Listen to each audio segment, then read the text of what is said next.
ിലേക്ക് സ്വാഗതം.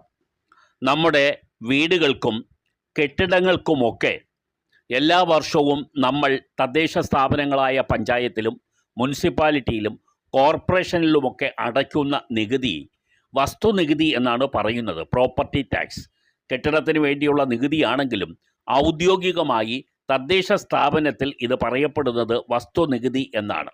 അതുമായി ബന്ധപ്പെട്ട് ഒരു പുതിയ ഉത്തരവ് സർക്കാർ ഇറക്കിക്കഴിഞ്ഞു. നേരത്തെ ഇതിനെ സംബന്ധിച്ച് വകുപ്പ് മന്ത്രി തന്നെ ചില വിവരങ്ങൾ പ്രസ് മീറ്റിൽ പറഞ്ഞിരുന്നു.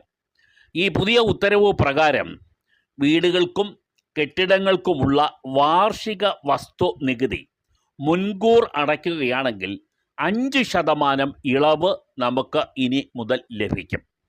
അതായത് നമ്മൾ വസ്തുനികുതി ഒരു വർഷത്തേക്കാണ് നിശ്ചയിക്കുന്നതെങ്കിലും 2 ആയിട്ടാണ് ആ വസ്തുനികുതി നമ്മൾ അടയ്ക്കുക.